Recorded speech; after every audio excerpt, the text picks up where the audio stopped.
All right, so I wanted to ask you a question. Mm-hmm. One of my favorite stories ever is something we were both involved in, but my memory on it is a little sketchy. So I would love for you to recount the story of the day I met your boss Jim at the music store.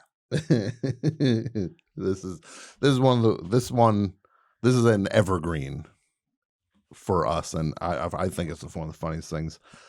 I was working in a music store. It was a sheet music store that had instruments, and the guy worked with Jim, all-time favorite people, one of all-time great guys. But he was just he was a character. He was just had a short fuse and was just very funny. But like when you're in working retail for years, you just start to kind of lose your mind a little bit. Everything is the biggest thing that could ever happen. Like everything's like a national emergency, a huge insult. You were in town and we're going to work on something. We're going to write something. I had to work the first half of the day, and then you were going to come meet me and we were going to go leave. So you came to New Jersey for World of Music, and Jim had never met you. But Jim and I would talk on the phone a lot because when I would call the store to talk to you, and he exactly we knew each other a little bit. Yeah, so he knew who you were. Yeah, it never face to face. Never. So then, I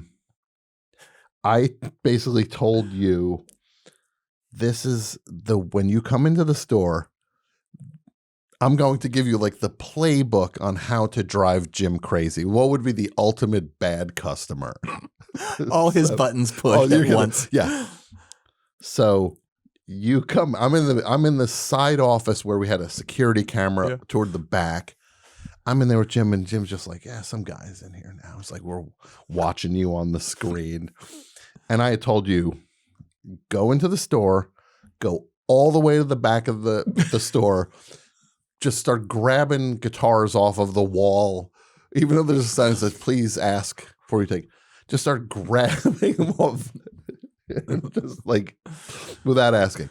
So I'm in the office watching this little screen, and Jim just goes, look at this asshole. It's this guy's just taking a fucking guitar off the shelf, off the thing. And I think I was wearing a Future Farmers of America jacket too. So it just hammered home. This guy sucks. Yeah. And then I remember the other thing I told you was, it'll drive him crazy when you see him.